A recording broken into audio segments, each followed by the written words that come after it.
Good morning everyone. स्वागत है आपका आपके अपने यूट्यूब चैनल पर। आज जो टॉपिक मैं लेकर आया हूँ थोड़ा डिफरेंट है और टॉपिक से।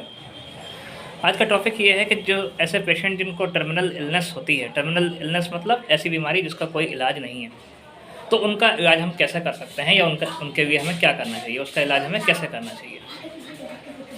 तो देखिए, जहाँ तक बात है टर्मिनल इलनेस की, तो टर्मिनल इलनेस ऐसी बीमारियों को कहते हैं जिनका इलाज नहीं है, जिनका दवाइयों से इलाज नहीं किया जा सकता, या जिनका इलाज कहीं भी किसी भी तरह से संभव नहीं है, ना सर्जरी से ना दवाइयों से, और उनको दुनिया से जाना जो है उनका निश्चित है।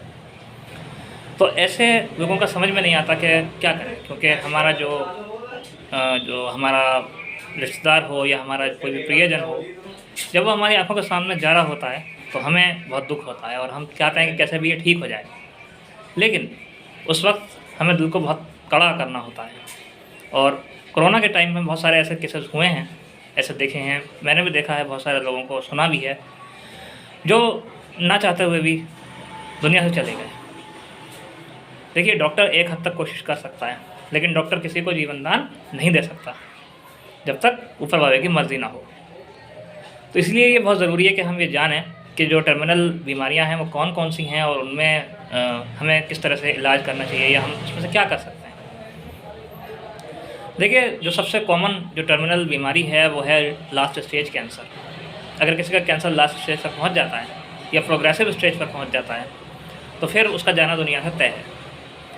हाँ, लाइफ एक्सपेक्टेंसी हम बढ़ा सकते हैं दवाइयों के ज़रिए से, ट्रीटमेंट के ज़रिए से, मगर जाना तय है। लेकिन उसमें लोग कई बार ये सोचने लगते हैं कि इनको बचाने के लिए या इनका क्योर करने के लिए हम अल्टरनेटिव तरीके अपनाएं। मैं तरीके अपनाने को गलत नहीं कहता, लेकिन कई बार ऐसा होता है कि इन तरीक़ों को अपनाने की वजह से जो पेशेंट है उसकी परेशानियां और बढ़ जाती हैं, बजाय ठीक होने के उसको और ज़्यादा कॉम्प्लिकेशंस हो जाते हैं और ज़्यादा समस्याएँ उत्पन्न हो जाती हैं। तो इसके लिए सबसे अच्छा तरीका, या मैं कहूँ कि सबसे बड़ी मजबूरी हमारी ये होती है कि पेशेंट को जाने दिया जाए, ऐसी कंडीशन में उसको डिस्टर्ब ना किया जाए। हालांकि मैं जानता हूँ मेरे लिए कहना बहुत आसान है, लेकिन करना बहुत मुश्किल है। जब सामने कोई अपना जा रहा होता है तो बहुत मुश्किल होता है उसको बचा पाना, लेकिन फिर भी मजबूरी होती है। बहुत सारी बीमारियाँ ऐसी हैं जिनका इलाज शायद संभव नहीं है, अभी फ़िलहाल हमारे पास नहीं है, जैसे कैंसर है, जैसे एड्स है, जैसे कोरोना है। कोरोना भी अगर अनट्रीटेड छोड़ दिया जाए तो काफ़ी ज़्यादा फैटल होता है, सब जानते हैं। और भी बहुत सारी डिजीज़ ऐसी हैं जिनमें कुछ तरह का हेमरेजेस हैं, कुछ तरह के बॉडी में कुछ कॉम्प्लिकेशंस ऐसे होते हैं, कुछ जटिलताएं शरीर में ऐसी हो जाती हैं कि उनका फिर कोई इलाज नहीं होता, व्यक्ति को जाना ही होता है। तो ऐसे में क्या करें? क्या ऐसे पेशेंट को बचाने की कोशिश करनी चाहिए? देखिए, मैं ये मानता हूँ कि अगर मैं बात करूँ एलोपैथी के नज़रिए से, तो अगर आपका डॉक्टर ये कह दे, फैमिली डॉक्टर आपका या स्पेशलिस्ट डॉक्टर, कि हाँ इसको नहीं बचाया जा सकता, और सेकंड ओपिनियन लेने के बाद भी या थर्ड ओपिनियन लेने के बाद भी यही नतीजा सामने आए, मैं सिर्फ ये नहीं कह रहा कि आप एक डॉक्टर की बात पर यकीन कीजिए, आप बेशक दूसरे डॉक्टर से भी कंसल्ट कीजिए, सेकंड ओपिनियन भी लीजिए, जिस लेवल तक ट्रीटमेंट हो सकता है ट्रीटमेंट करिए, मगर ये ध्यान रखिए कि इस ट्रीटमेंट से ऐसा ना हो कि उसके कॉम्प्लिकेशंस और बढ़ जाएँ। कई बार क्या होता है कि क्योंकि आपको पता है हमारे देश में हर कोई चलता फिरता डॉक्टर है, तो बहुत से लोग क्या करते हैं कि ऐसी ऐसी दवाइयाँ और ऐसी ऐसी विधि बताते हैं कि उनसे बजाय पेशेंट को ठीक होने के और ज़्यादा कॉम्प्लिकेशंस बढ़ जाते हैं।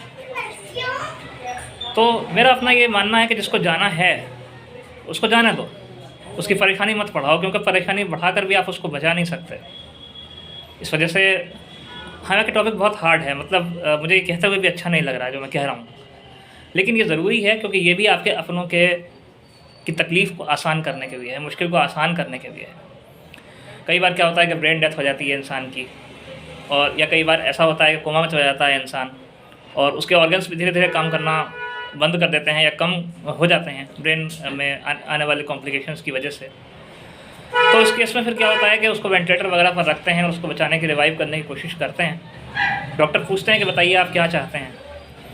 तो मेरा अपना पर्सनल व्यू ये है कि ऐसे पेशेंट को घर पर लाकर उसकी सेवा करनी चाहिए, उसको शांति से जाने देना चाहिए, क्योंकि उससे उसकी सिर्फ परेशानियां बढ़ेंगी, सिर्फ तकलीफ़ें बढ़ेंगी और कुछ नहीं होगा। हाँ, अगर डॉक्टर ये कहता है कि चांसेस हैं तो बिल्कुल पूरी कोशिश कीजिए, लेकिन अगर डॉक्टर ये कह दे कि चांसेस नहीं हैं तो मुझे नहीं लगता, मेरा अपना ओपिनियन ये है कि ये कोशिश कामयाब होगी या कोशिश करनी चाहिए, नहीं करनी चाहिए मेरे हिसाब से। ये मेरा अपना ओपिनियन है, सही भी हो सकता है, गलत भी हो सकता है, आपका मतलब आपके नज़रिए से, लेकिन ये ओपिनियन मेरा एज ए डॉक्टर है, एज ए ह्यूमन नहीं। एज ए ह्यूमन तो मैं ये कहता हूँ कि हर एक जाने वाले को आखिरी सांस तक कोशिश करनी चाहिए, और डॉक्टर्स का धर्म भी यही होता है कि कोशिश करें वो आखिरी सांस तक बचाने की पेशेंट की। लेकिन डॉक्टर भी ये जानते हैं कि अब बहुत देर हो चुकी है, अब कुछ नहीं होगा या कुछ नहीं हो सकता।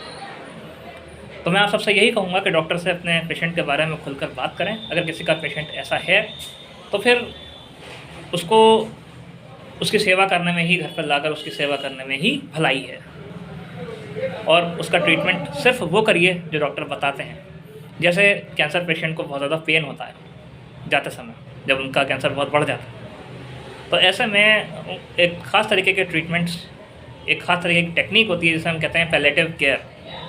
पैलेटिव केयर मतलब पेन है तो बस पेन किलर दे दो, बुखार है तो बुखार उतारने की दवाई दे दो। वो कोई क्योर नहीं होता, वो सिर्फ सिम्टम्स को दबाया जाता है कुछ समय के लिए, और इस तरह के ट्रीटमेंट को हम पैलेटिव केयर कहते हैं। कई बार जब बहुत ज़्यादा पेन होता है कैंसर पेशेंट को लास्ट स्टेज पर, तो उनको मॉर्फिन वगैरह कुछ सेडेटिव होते हैं, कुछ मतलब नार्कोटिक ड्रग्स देने पड़ते हैं उनको सुलाने के लिए, और सोते सोते ही शायद इसी तरह से वो चले जाते हैं दुनिया से, ताकि शांतिपूर्वक वो दुनिया से जा सकें।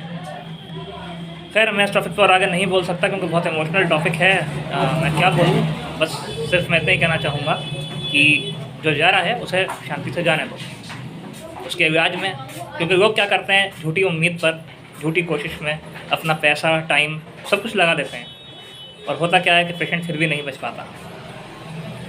तो जो भी आप कदम उठाएं, मैं ये कहता हूँ कि सारी बातों को ध्यान में रखते हुए उठाएं। तो मैं उम्मीद करता हूँ इस वीडियो से ज़रूर कुछ ना कुछ आपको जानकारी मिलेगी, और ये वीडियो लीगल पर्पज़ के लिए नहीं है, ना ही मैं ये क्लेम कर रहा हूँ कि ये सिर्फ एक अवेयरनेस वीडियो है। तो मैं मिलता हूँ आपसे अगले किसी वीडियो में, तब तक के लिए बाय।